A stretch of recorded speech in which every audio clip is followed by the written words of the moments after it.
Hello යාළුවනේ, දැන් අපි මේ යන්නේ මියුසියම් දොර්සේ ඉඳලා තවත් ප්‍රසිද්ධ කලා කෞතුකාගාරයක් නරඹන්න. මේ සේන් නදිය හරහා ගියපුවාම ජාඩින් ඩි ටුලෙරි උද්‍යානය තුල තමයි මේ කෞතුකාගාරය පිහිටලා තියෙන්නේ. මියුසියම් ද ලොහන්ජරි කියන කලා කෞතුකාගාරය. ඔයාලා ටුලෙරි උද්‍යානය නරඹනවා නම් අනිවාර්යයෙන්ම මේ ස්ථානයට එන්න. ඉතින් මේ ස්ථානය ඔන්ලයින් බුකින් දාලා එනවනම් වඩාත්ම හොඳයි. සෑම මාසයකම පළවෙනි ඉරිදා නොමිලේ ටිකට් ලබා දෙනවා. ඒකත් ඔන්ලයින් බුක් කරලා තමයි එන්න ඕනේ. ඒ වගේම වයස අවුරුදු 18ට අඩු සෑම ළමයෙකුටම ඇතුල් වීම නොමිලේ.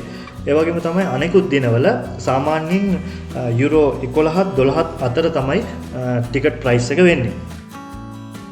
මේ කෞතුකාගාරය විශේෂයෙන්ම ක්ලෝඩ් මොනෝ විසින් සිත් ඇදගන්නා ලෙස ඇඳි වෝටර් ලිලීස් සිතුවම් මාලාව සඳහා ලෝක ප්‍රසිද්ධයි. ඉතින් මේ කෞතුකාගාරය 19 වන සියවසේ සිට්‍රස් ට්‍රීස් වින්ටර් සීසන් එකෙන් ආරක්ෂා කර ගැනීම සඳහා ග්‍රීන් හවුස් එකක් විදිහට තමයි මේ ගොඩනැගිල්ල නිර්මාණය කරලා තියෙන්නේ. ඉතින් පසු කාලයේදී මේ ගොඩනැගිල්ල ප්‍රදර්ශන ස්ථානයක් ලෙස පරිවර්තනය වෙලා තියෙනවා. අද වන විට මේ කෞතුකාගාරය තුළ ඉම්ප්‍රෙෂනිසම් සහ පෝස්ට් ඉම්ප්‍රෙෂනිසම් යන කලා රීතීන්ට අයත් නිර්මාණ රැසක් මේ ස්ථානයේ රඳවා තියලා තියෙනවා. විශේෂයෙන්ම කියන්න ඕනේ දෙයක් තමයි ක්ලෝඩ් මොනෝගේ වෝටර් ලිලී සිතුවම් විශාල වෘත්තාකාර කාමර දෙකක් වටා තමයි සකස් කරලා තියෙන්නේ. ඒක නරඹන්නන්ට ස්වභාව ධර්මයේ තුල ගමන් කරන්නාක් මෙන් අත්දැකීමක් ලබා දෙනවා.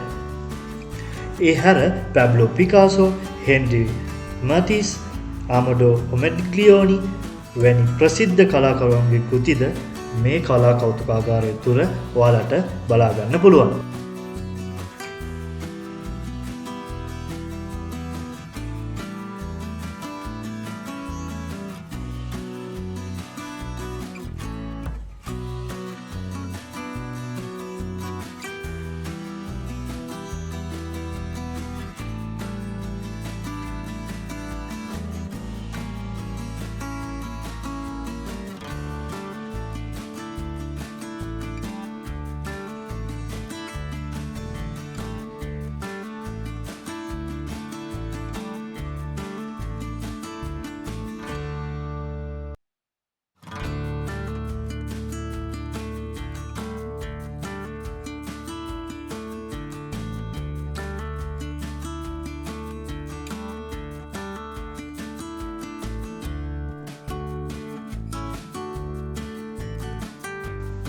සමස්තයක් ලෙස ගත්තාම මියුසියම් ද ලොහන්ජරි කියලා කියන්නේ ඉතිහාසය සහ සංසුන් පරිසරයක් එකට එකතු කරන පැරිස් වෙත යන ඕනෑම අයෙකුට අනිවාර්යයෙන්ම බැලිය යුතු ස්ථානයක් ලෙස සලකන්න පුළුවන්.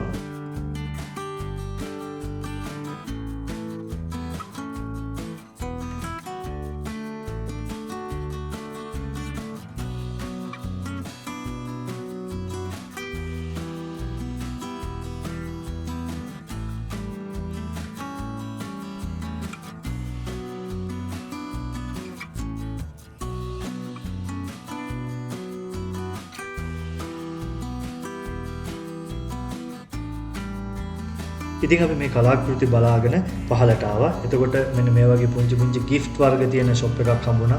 ඒකේ පොත්, පෑන්, ඒ වගේම key tag වර්ග ගොඩක් දේවල් අපිට බලා ගන්න පුළුවන්. ඒවා මිලදීල ගන්නත් පුළුවන්. ඉතින් හරිම ලස්සනයි. ඉතින් අපි එතනින් එළියට ආවා. දැන් අපි මේ යන්න හදන්නේ පාලේ රොයල් වලට. ඉතින් ෆ්‍රාන්ස් වලින් කියන පාලේ රොයල් කියලා. ඉතින් අපි පාලේ රොයල් වලින් හම්බෙමු. එතකන් ඔයාලට සුබ දවසක්.